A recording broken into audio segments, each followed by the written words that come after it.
Tommy Robinson and Nigel Farage film outside polling station raises questions on election conduct. A recently circulated video featuring political commentator Tommy Robinson and Reform UK figure Nigel Farage outside a polling station has sparked renewed public discussion about electoral conduct and the boundaries of political activism during voting periods. The footage, shared on social media platforms shortly after it was filmed, shows both figures standing outside a local polling station, speaking to the camera and commenting on the atmosphere, alleged irregularities, and voter behavior. While no laws appear to have been broken in the clip itself, it has prompted questions from election officials, political analysts, and viewers alike. Where is the line between public commentary and election interference? Let's break down what happened, the legal context, and what this means for the wider conversation around UK elections. In the video, Farage and Robinson appear outside a polling location, offering live commentary on what they claim are unusual patterns in voter turnout and security presence. They do not enter the polling station nor film voters directly, and no confrontations occur in the footage. However, the tone of their remarks suggests a high level of suspicion about the electoral process, with phrases like, "What's really going on here?" and "People deserve answers." The video quickly garnered attention online, drawing both praise and criticism. Supporters hailed it as an example of citizens holding institutions accountable, while critics warned it could be seen as undermining public trust in the electoral process. Under UK law, certain actions are strictly prohibited on election day to preserve the integrity and neutrality of the vote. Filming or photographing inside polling stations is not allowed, and any attempts to influence voters near polling places can be considered a breach of conduct under the Representation of the People Act. However, the law also draws a distinction between observing from a public place and attempting to intimidate or interfere. Since Robinson and Farage remained outside and did not approach or film individual voters, they likely stayed within legal boundaries. That said, the tone and timing of their actions have opened a legal gray area that some believe warrants further scrutiny. Speaking to Sky News, former Electoral Commission advisor Elaine Parker noted, "It's not just what's said, it's how and when it's said.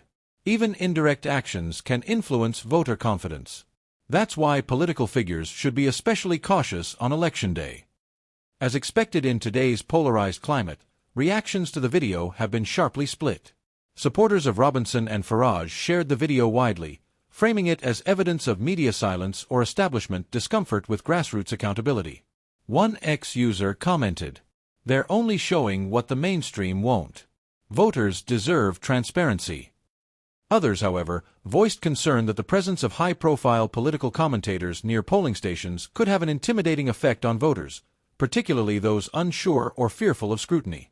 Labour MP Jess Phillips stated in a radio interview, "Polling day should be a calm, safe process. Public figures know the influence they carry. Anything that disrupts or politicizes that environment is not helpful." In a brief public statement, the Electoral Commission confirmed they were aware of the footage and were reviewing the matter to ensure no rules were breached. The Commission urged all public figures to respect the neutrality of polling environments and reminded the public that elections must be free from undue influence or distraction. While the Commission has not yet announced any formal inquiry or penalty, their response suggests the incident is being taken seriously enough to warrant internal review and, potentially, new guidance for future elections. This moment reflects a broader challenge facing modern democracies: how to preserve trust in the voting process while allowing freedom of speech and digital activism. With the rise of social media and live streaming, the boundaries of what constitutes acceptable behavior near polling places are being tested in real time. Professor Julia Bennett, a political ethics lecturer at the University of Manchester, summarized it this way: "We're entering a new era of participatory politics, where cameras are always rolling. That's not inherently dangerous, but it does require updated rules and a strong sense of responsibility from public figures." Indeed, this incident may prompt further debate not just on the legal boundaries of election day activities, but also on the ethical responsibilities of influencers, politicians, and citizen journalists. At this point, no evidence has emerged that any rules were definitively broken. However, the incident highlights the importance of understanding the spirit, not just the letter, of electoral conduct. Public confidence in elections is built not only through ballot security and counting accuracy, but also through a shared respect for the process. As the UK prepares for future national votes, moments like these underscore the need for clear guidance, consistent enforcement, and ongoing public education about what is and isn't appropriate on polling day.